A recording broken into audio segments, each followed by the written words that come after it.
모든 영적인 독소는 신의 속성에 대한 왜곡이라 했지요. 두려움, 갈망, 분노, 시기 질투, 자만 등의 영적인 독소는 하나님의 속성이 왜곡되어 나타난 것이라는 말입니다. 그러면 자만은 하나님의 어떤 속성이 왜곡된 것일까요? 그것은 바로 평화입니다. 우리에게 평화에 대한 열망으로 나타나는 신의 평화, 하나님의 평화, 이 평화의 속성이 왜곡된 것이 바로 자만입니다. 주님께서 말씀하신 그 평화 말이지요. 요한복음 14장 27절 말씀. 나는 평화를 너희에게 남겨준다. 나는 내 평화를 너희에게 준다. 내가 주는 평화는 세상이 주는 평화와 같은 것이 아니다. 너희는 마음에 근심하지 말고 두려워하지도 말아라. 이미 잘 아시는 것처럼 우리에게는 그 이상의 것에 대한 열망이 내재되어 있습니다. 현재 상태를 초월하려는 열망. 바로 자기 초월의 열망이지요. 이것이 이 물질 세계를 넘어서 영적인 여정을 추구하도록 우리를 이끌어가는 힘입니다. 그런데 이 열망의 실체는 궁극적인 평화에 대한 열망입니다. 궁극적인 평화, 하나님의 평화에 이르고자 하는 간절한 열망이 우리로 하여금 끊임없이 자신을 초월하게 하는 힘이라는 것입니다. 그렇다면 에고가 자만심을 통해 실제로 추구하는 것은 이 궁극적인 평화임을 알 수 있습니다. 평화에 대한 열망이 왜곡되어 나타난 것이 자만이니까요.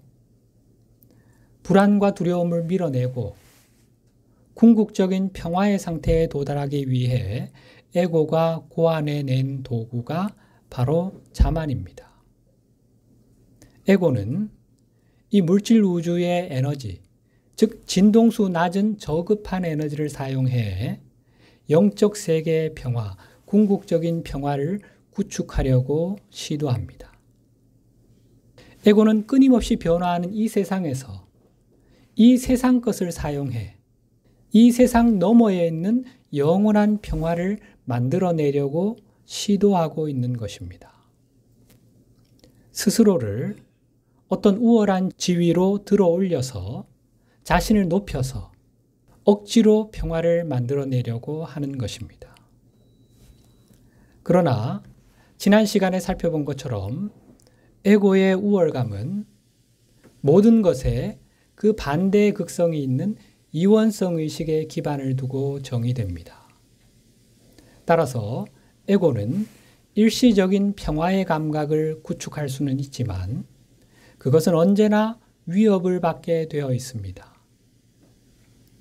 이원성 의식은 모든 것을 그 반대되는 두 개의 극성으로 나눠서 바라보는 의식이라 했지요. 선과 악, 백과 흑, 좋은 것과 나쁜 것 등으로 말이죠. 따라서 이원성 의식에 기반하여 정의되는 모든 것은 언제나 그 반대의 극성을 갖게 됩니다. 그리고 상반되는 두 극성은 서로를 상쇄하고 없애려는 적대적인 관계에 있게 됩니다. 오늘날 우리 사회를 극심한 대립, 분열, 갈등으로 몰고 가는 두 극성, 이른바 진보, 보수, 요즘은 보수가 사라졌다고들 그러죠. 극우라고 하죠. 그죠? 떠올려보면 금방 쉽게 이해가 되죠. 이원성이 깊이 물들어 있는 그런 사람들입니다. 이원성 의식을 입게 되면 나와 생각, 관점, 입장이 다른 사람들은 모두 악, 흑, 나쁜 것, 적으로 분류되지요. 그들은 나를, 우리를 위협하는 존재입니다. 따라서 이원성 의식에 기반하여 정의된 에고의 우월감과 그것을 통해 구축된 평화의 감각은 그 반대되는 극성에 의해 언제나 위협을 받는 것이 당연하겠지요. 우리의 의식하는 자아는 궁극적인 평화에 대한 열망을 지니고 있기 때문에 평화를 얻으려는 에고의 시도에 쉽게 유혹을 받게 됩니다. 그러나 에고가 추구하는 평화는 진정한 평화가 아니지요. 주님께서 말씀하신 평화, 참된 평화는 오직 한 가지 방법으로만 얻을 수 있습니다. 먼저 모든 생명이 나아가는 진보의 흐름, 그 상향의 흐름인 생명의 강과 하나가 되고, 그런 다음 우리 존재의 근원이신 창조주와 하나가 되는 것입니다. 미묘한 차이가 보이지요? 에고가 추구하는 평화는 고정불변의 상태가 지속되는 정적인 평화입니다. 이런 것은 없다고 했지요. 그러나 진정한 평화는 끊임없는 자기 초월의 상태이며 생명의 강과 하나가 된 상태입니다. 정적인 평화가 아닌 역동적인 평화라 했지요. 에고와는 달리 의식하는 자아는 이 세상의 어떤 것에도 위협받지 않는 평화, 세상이 줄 수 없는 영원한 평화를 얻을 수 있습니다. 그러나 이 평화를 얻기 위해서는 반드시 분리의 환영을 포기해야만 합니다.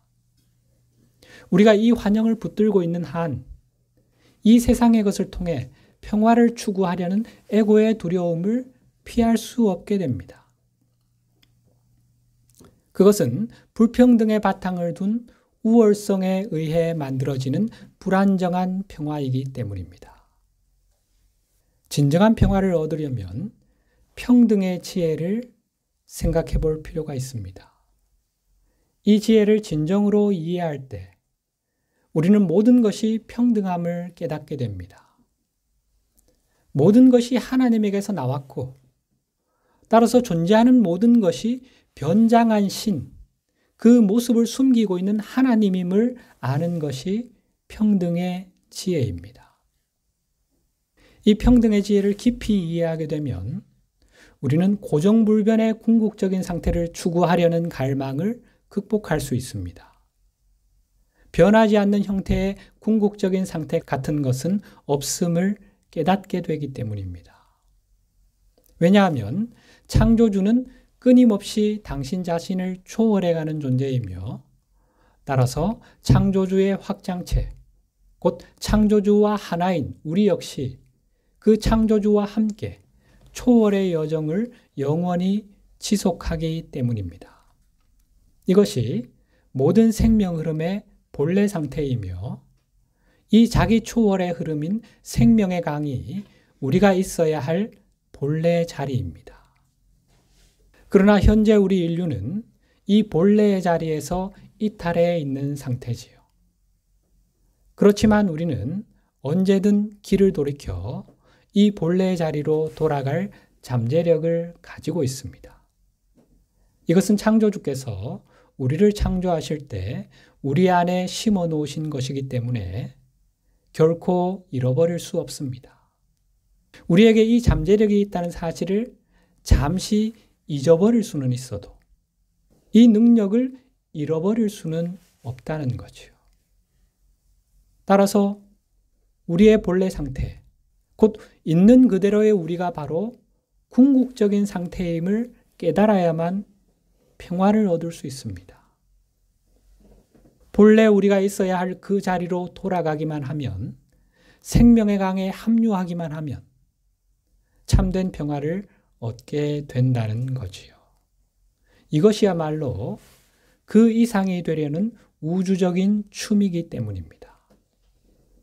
따라서 실제로 유일한 궁극적인 상태란 고정불변의 영속적인 것이 아닌 끊임없는 자기 초월의 상태입니다.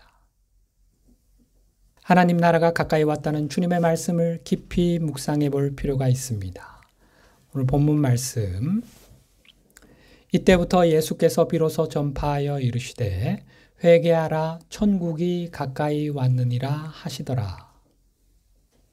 여기서 회개하다로 번역된 헬라어 메타노에오는 마음을 고쳐먹다라는 뜻입니다. 마음을 고쳐먹으면, 즉 의식을 바꾸면 하나님 나라가 우리 가까이 와 있는 것을 알게 됩니다. 우리 가까이 어디에 있다는 말이지요?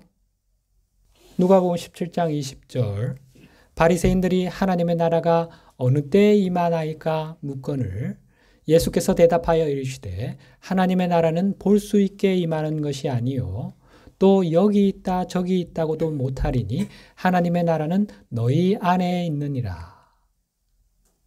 정확히 말하면 하나님의 나라로 들어가는 문이 우리 안에 있다는 것입니다. 그 문을 찾아서 내 내면의 내 의식 상태를 바꾸는 거지요. 그 열쇠는.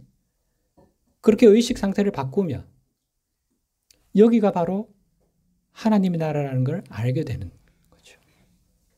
우리가 하나님 나라를 밖에서 찾거나 혹은 미래에서 찾는다면 결코 그 나라를 발견할 수 없습니다. 불평등에 기반하여 하나님 나라를 고정불변의 궁극적인 상태로 여기면서 그것을 추구하는 것은 내 안이 아닌 밖에서 하나님 나라를 찾는 것이지요. 저 우주 밖 어딘가에서 아니면 미래의 어느 시점에서 그 불변의 궁극적인 상태를 발견할 수 있겠지. 열심히 믿다 보면 죽어서 그 나라에 가겠지. 이런 현재를 외면한 내세지향적인 신념으로는 하나님 나라를 결코 찾을 수 없다는 것입니다. 오로지 불평등의 환영을 놓아버릴 때만 하나님 나라를 찾을 수 있습니다. 바로 이 환영이 하나님 나라가 현재 내가 있는 곳에 있지 않다는 믿음을 불러일으키기 때문입니다. 불평등의 환영, 나와 신, 나와 영적 스승, 나와 하나님, 이 물질계와 영적 세계가 평등하지 않다는, 근본적으로 다르다는 환영이지요. 우리 눈을 가리고 있는 이 환영을 벗을 때만 하나님 나라를 볼 수 있게 되는 것입니다. 아, 바로 여기, 지금 내가 있는 바로 이곳이 하나님 나라로구나. 하나님 나라가 가까이 있다. 너희 안에 있다. 하신 주님의 말씀을 비로소 깨닫게 되는 것입니다. 현재 지구상의 대다수 사람은 자신이 하나님 나라 밖에 있다고 생각하지요. 그런데 이런 생각이 어떻게 가능하지요? 그것은 우리가 불평등을 믿고 있기 때문입니다. 불평등을 전제로 해서만 현재 내가 있는 곳, 우리가 머물고 있는 이곳이 저 멀리 있다고 여겨지는 하나님 나라보다 낮은 위치에 있다고 생각할 수 있는 거지요. 그러나 거듭 말씀드리지만 피조물들 가운데는 창조주 없이 생겨난 것은 아무것도 없습니다. 즉 모든 것이 하나님으로부터 나왔기 때문에 모든 것이 하나님과 같다는 뜻입니다. 모든 것이 하나님이라는 말입니다. 실제로 하나님 나라는 어디에나 있으며 우리는 이제 모든 것이 그분의 나라라는 진실에 눈을 떠야 합니다. 지금 여기가 바로 그 나라임을 알아차릴 때만 하나님 나라를 찾을 수 있습니다. 그때 우리는 내가 지금 하나님 나라에 있구나 하고 깨닫게 됩니다. 하나님께서 우리를 포함한 존재하는 모든 것으로 당신 자신을 표현하고 계심에 눈을 뜨게 되기 때문입니다. 우리가 추구하는 것은 반석 위에 세워진 집과 같은 견고한 평화입니다. 세속의 파고에 이리저리 쉽게 흔들리는 불안정한 평화가 아닌 세상 그 무엇에도 흔들림이 없는 난공불락의 영속적인 평화라는 것입니다. 이 평화를 얻기 위해서는 있는 그대로의 자신을 볼 수 있어야 합니다. 즉 진정한 나는 창조주의 개체화인 의식하는 자아임을 의식적으로 인지하고 받아들여야 합니다. 그러면 우리는 무한한 창조주에게서 나온 존재이기 때문에 이 유한한 세상의 어떤 것에도 위협을 받을 수 없다는 사실을 알게 됩니다. 우리는 이 세상에 머물고 있지만 더 이상 이 세상에 속하지 않습니다. 이 깨달음에 참된 평화의 열쇠가 놓여 있습니다. 자만은 타락한 천사들의 특징 중 하나입니다. 에덴 동산에 등장하는 뱀으로 상징되는 존재들이지요. 그들은 우리 지구별에 자만이라는 에너지 소용돌이를 만들어낸 자들입니다. 그 후로 그것은 많은 사람들에 의해 강화되어 왔습니다. 인류의 집단의식의 에너지장 속에 엄청난 양의 자만의 에너지가 자리 잡고 있기 때문에 우리도 계속해서 영향을 받고 있죠. 분명한 사실은 타락한 의식의 요소가 우리 존재 안에 남아있는 한 우리는 살아있는 그리스도의 참된 제자가 될 수 없습니다. 따라서 타협하지 않고 인정사정 볼 것 없이 그것을 드러내야만 우리의 의식하는 자아가 자만으로부터 자신을 분리할 수 있습니다. 그런 면에서 자신이 하나님보다 더 잘 안다고 믿기 시작하면서 일부 천사들이 추락하게 되었다는 사실을 이해할 필요가 있습니다. 성경에도 이를 암시하는 구절이 있지요. 이사야 14장 12절에서 15절 너 아침의 아들 계명성이여 어찌 그리 하늘에서 떨어졌으며 너 열국을 엎은 자여 어찌 그리 땅에 찍혔는고 내가 내 마음에 이르기를 내가 하늘에 올라 하나님의 뭇별 위에 내 자리를 높이리라. 내가 북극 지폐의 산 위에 앉으리라. 가장 높은 구름에 올라가 지극히 높은 이와 같아지리라 하는도다. 그러나 이제 내가 스올 곧 구덩이 맨 밑에 떨어짐을 당하리로다. 이 구절은 고대 바벨론 왕의 몰락을 은유적으로 표현한 것인데 천사들의 추락을 묘사한 것으로도 이해할 수 있습니다. 중의적인 의미를 가진 그런 구절이죠. 여기서 계명성은 추락한 천사들을 대표하는 존재, 바로 천사장 루시퍼를 말하지요. 루시퍼를 비롯한 일단의 천사들이 추락하게 된 이유는 자신들이 하나님보다 더 잘 안다고 믿기 시작했기 때문입니다. 즉, 자만심이 그들로 하여금 상위 영역에서 추락하게 만든 것입니다. 13절 내가 내 마음에 이르기를 내가 가장 높은 하늘로 올라가겠다. 하나님의 별보다 더 높은 곳에 나의 보좌를 두고 저 멀리 북쪽 끝에 있는 산 위에 산들이 모여있는 그 산 위에 자리를 잡고 앉겠다. 내가 저 구름 위에 올라가서 가장 높으신 하나님과 같아지겠다. 하더니 그렇게 말하던 내가 무덤 속으로 죽음의 세계 밑바닥으로 떨어졌구나. 루시퍼를 비롯한 추락한 천사들이 자신들이 하나님보다 더 잘 안다고 믿게 된 것은 이원적인 마음의 필터를 통해 모든 것을 보기 시작했기 때문입니다. 이 마음에는 항상 하나는 좋고 다른 하나는 나쁘다는 두 개의 반대 극성이 존재하지요.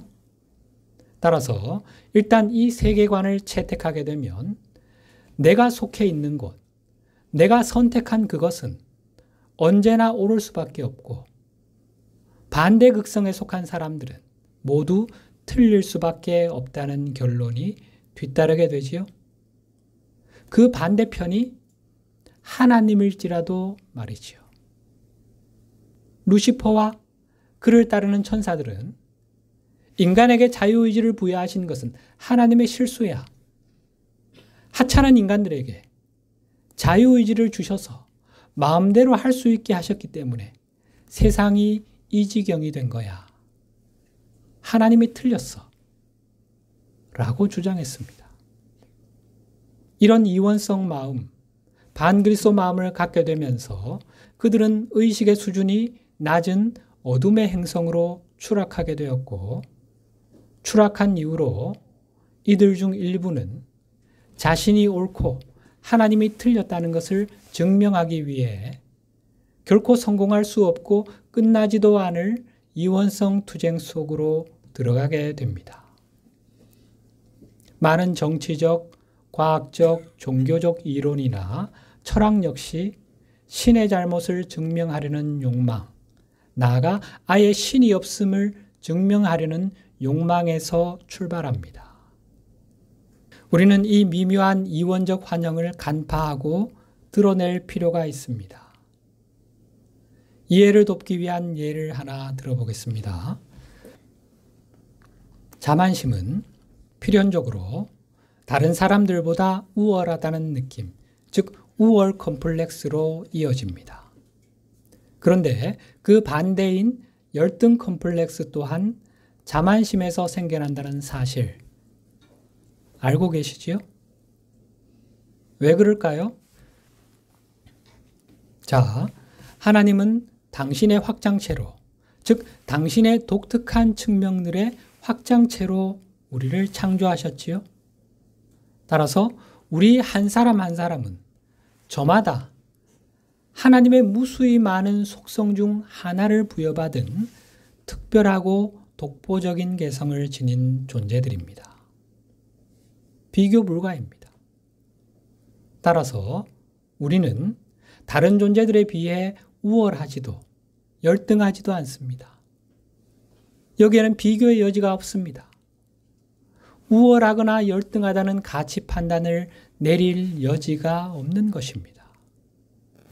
저마다 독특하고 특별한데 이게 저것보다 나은 것 같아. 저건 좀 모자라고 가치가 떨어지는 것 같아. 이렇게 판단할 수는 없는 거지요. 이것이 평등의 지혜입니다. 이 평등의 지혜를 깨닫게 되면 우리는 저마다 자신만의 독보적인 개성을 지닌 존재라는 점에서 모두가 완벽하게 동등하다는 진실에 눈을 뜨게 됩니다.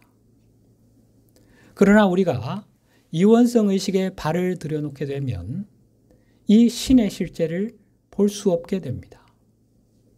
우리는 실제, 곧 존재의 실상을 이원성의 필터를 통해 바라보게 되고 이 관점에서는 서로 반대되는 두 가지 극성이 있을 수밖에 없지요. 따라서 이원성 마음에서는 가치 판단을 해야만 독특함, 특별함이 존재할 수 있습니다. 가치 판단. 판단하는 사람의 주관적인 가치관이 개입되는 판단을 말하지요. 가치 판단을 하기 위해서는 주관적이고 상대적인 기준이 필요합니다. 이것은 어떻게 만들어지지요? 어디서 오는 것입니까? 이 세상이 정의한 기준을 받아들임으로써 우리는 이 상대적인 기준을 갖게 되었습니다. 이 세상이 정의한 기준이란 어둠의 세력들이 우리로 하여금 존재의 진실을 보지 못하게 하기 위해 만들어낸 이원성 기준이 되겠지요. 이것의 기원이 어디지요? 에덴 동산이지요. 뱀이 하와를 유혹하며 했던 말을 기억하시지요? 창세기 3장 5절. 너희가 그것 선악과를 먹는 날에는 너희 눈이 밝아져 하나님과 같이 되어 선악을 알 줄 하나님이 아심이니라. 뱀이 하와에게 이르기를 너 선악과 따먹으면 선과 악을 알게 돼. 선과 악에 관한 너만의 기준을 갖게 돼. 네가 선과 악을 판단하는 신이 되는 거야. 이렇게 유혹한 것입니다. 내가 신이 된다고? 내가 하나님이 된다고? 하와가 거기에 넘어간 거죠. 바로 여기서 절대적인 기준인 하나님의 법을 무시하는 이원적이고 상대적인 기준이 생겨나게 된 것입니다. 우리는 뱀에 의해 우리에게 주입된 이 상대적인 기준에 따라 하나의 극성을 우월한 것으로, 반대의 극성을 열등한 것으로 평가합니다. 자동적으로 우리가 모든 걸 보면서 가치 판단을 하고 있지요. 저절로 우리 마음은 그렇게 돌아가고 있습니다. 여기서 핵심은 우리가 가지고 있는 이 기준이 사실상 우리가 하나님보다 더 잘 알고 있다고 말한다는 것입니다. 왜 그럴까요? 우리는 이 기준에 따라 하나님이 동등하게 창조하신 것들에 대해 아니야. 동등하지 않아. 이것은 저것보다 우월하고 저건 이것보다 열등해 라고 판단하니까요. 하나님이 동등하게 창조하신 존재들을 우리가 자의적이고 상대적인 기준에 따라 다른 가치를 매기는 거지요. 이것은 우리가 하나님보다 더 잘 안다고 믿는 데서 비롯되는 태도지요. 그리고 이것은 타락한 천사들의 교만과 같은 것입니다. 타락한 의식의 요소를 우리 안에 가지고 있는 거지요. 따라서 자신이 열등하다고 생각하더라도 이 역시 하나님보다 더 잘 안다고 여기는 것입니다. 왜 그렇지요? 열등감은 하나님께서 창조하신 것을 깎아내리는 자만심의 결과니까요. 우리가 자신을 열등한 존재로 여긴다는 것은 하나님께서 귀하게 여기시는 것을 향해 아니요, 하나님 당신이 틀렸습니다. 나는 결코 귀한 존재가 못 됩니다. 나는 쓸모없고 가치 없는 존재입니다. 우주를 떠도는 먼지, 티끌 같은 존재요. 진화한 원숭이일 뿐인걸요. 당신이 형편없는 졸작을 만드셨어요. 하고 외치는 것과 같습니다. 열등감이 자만심의 결과라는 것이 보이십니까? 우리는 자신의 고유한 개성을 다른 모든 존재들의 그것과 동등하게 보는 대신 우월하거나 열등하게 봅니다. 다른 존재들보다 나 자신이 더 낫거나 못하다고 여기는 것입니다. 이런 생각, 믿음, 관점은 자신을 모든 생명과 하나라고 보는 대신 그것과 분리되어 있다고 보는 데서 옵니다. 이것은 우리가 이원성 필터를 통해 세상을 보기 때문에 그런 거지요. 그러나 거듭 말씀드리지만 자신의 영적 개성을 타인의 것과 비교한다는 것은 말이 되지 않습니다. 하나님에게서 부여받은 나만의 독특한 개성, 특별한 개성을 다른 이들의 그것과 비교하는 것은 아무런 의미가 없는 일이니까요. 이 형상세계에 존재하는 모든 이들 가운데 나의 개성은 단 하나 독보적인 겁니다. 누구도 흉내낼 수 없고. 근데 내 거는 팽개치고 누군가를 부러워하죠. 저거 좋은데. 저건 되게 가치 있어 보이는데. 저렇게 되고 싶어. 자신의 가치를 모르는 거죠. 살아있는 그리스도의 제자가 되려면 스스로를 다른 사람들보다 낫다고 느끼게 만드는 여러 가지 교묘한 수단들을 극복해야 함을 아시겠지요? 그러나 우리는 또한 왜곡된 겸손함이라는 그 반대의 극단도 피해야 합니다. 왜곡된 겸손, 거짓 겸손, 자신을 폄하하고 깎아내리고 하찮게 여기는 것, 곧 자기 비하를 말합니다.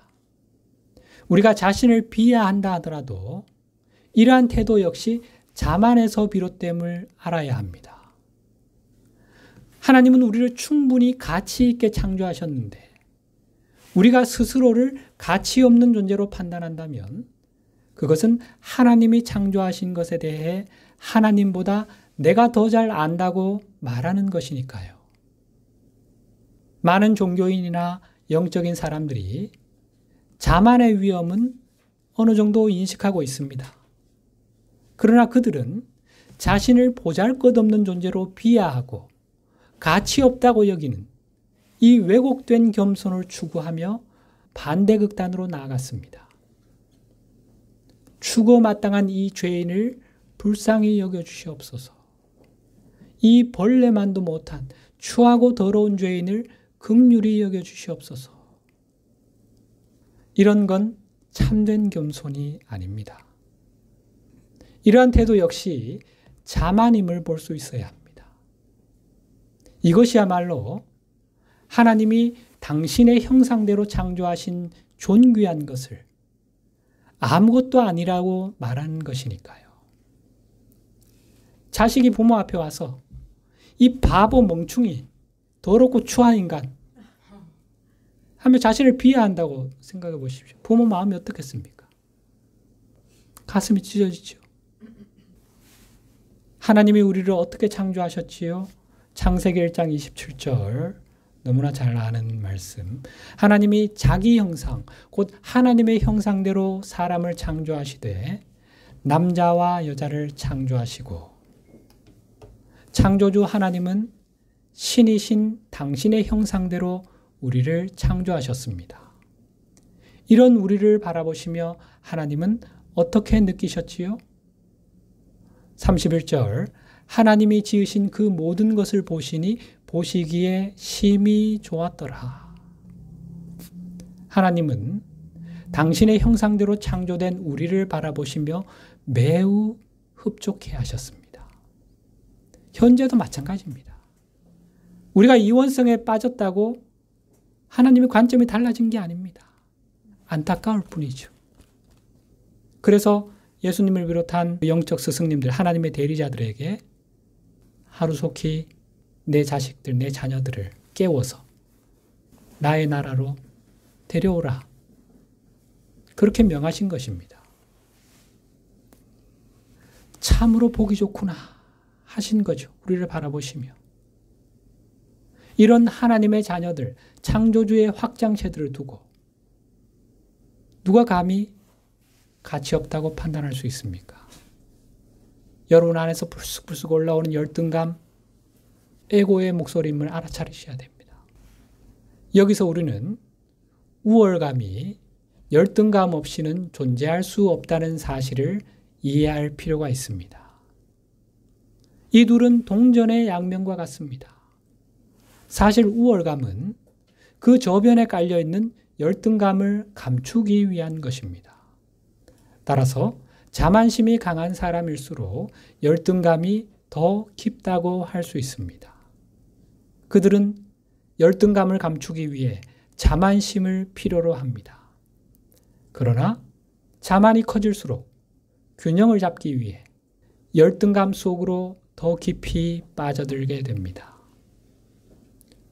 열등감은 정확히 어디서 오는 것일까요? 그것은 분리의 환영에서 옵니다. 분명한 사실은 신과 분리된 것은 신의 나라에 결코 들어갈 수 없다는 것입니다. 분리에서 태어난 에고는 자신이 그 나라에 들어갈 가치가 없다고 느낍니다. 따라서 에고가 원초적인 두려움을 피할 수 없는 것처럼 이 원초적인 열등감도 결코 벗어날 수 없습니다. 이것은 에고가 상대적인 우월감을 만들어냄으로써 열등감을 보상하려는 몸부림에 영원히 갇혀 있다는 뜻입니다. 여기서 우리는 또 하나의 딜레마를 보게 됩니다. 우리가 자만을 극복하기 위해서는 반드시 자만이 환영임을 보아야 하는데, 그러면 우월감이 산산조각 나겠지요? 그렇게 되면 어떻게 될까요? 자만이 감추고 있던 열등감이 그 모습을 드러내면서 그 사람의 자존감을 무너뜨리고 우울한 상태로 몰아가게 됩니다. 내가 자만을 극복했어. 자만은 환영이야. 버렸는데 그것이 감추고 있던 열등감이 올라오는 거죠. 그러면서 나는 쓸모없는 존재고, 많은 이제 종교인들, 영성인들이 경험하는 일이죠. 자만, 우월감을 버리고 나니까 자기의 자존감이 무너지는 겁니다. 열등감이 확 올라와서 자기를 사로잡고 지배해버리기 때문에 그런 겁니다. 따라서 우리는 자신의 자존감을 무너뜨리지 않으면서 자만심을 극복할 수 있도록 중도를 취하기 위해 노력해야 합니다. 이원성을 초월한 그리스도의 중도, 붓다의 중도 말이죠.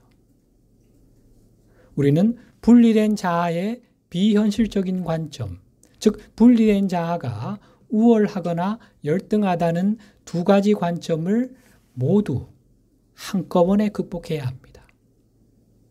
대신 자신에 대한 실제적인 관점, 말하자면 우리의 진정한 자아인 의식하는 자아는 창조주의 독특한 확장체라는 관점을 채택해야 합니다.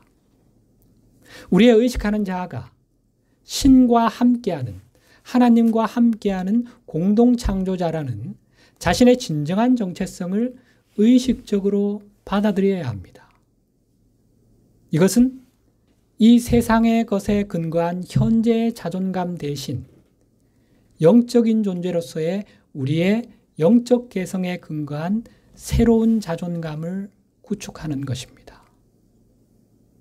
이 자존감은 세상 그 어떤 것에도 위협을 느끼지 않는 영적 자존감입니다. 이것은 이원적인 것이 아니기 때문에 당연히 반대극성이 없겠지요. 평등의 지혜에 근거하고 있는 것입니다. 그러니 세상 그 무엇도 이것을 위협할 수 없는 거죠. 그러면 열등감과 우월감의 이원성을 어떻게 극복할 수 있을까요? 이를 위해서는 우리가 하나님보다 더 잘 알고 있다는 믿음을 극복해야 합니다.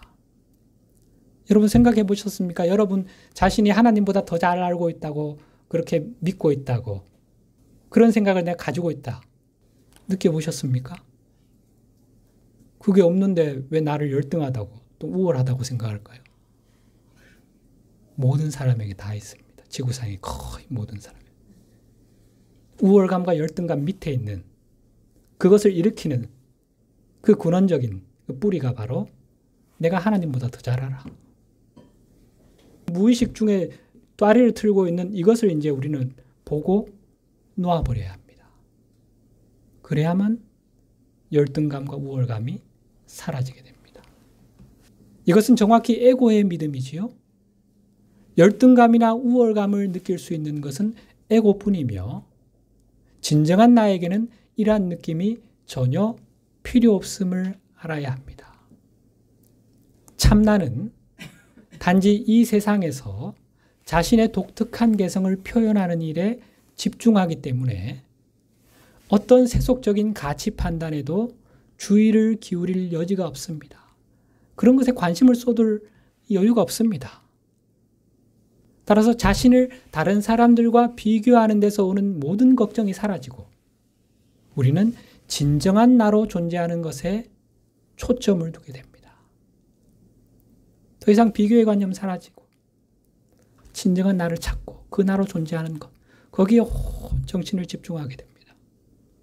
그렇게 함으로써만 내가 이 땅에 온 목적을 성취할 수 있고 우리 지구별이 황금 시대로 진입하는 것을 도울 수 있으니까요.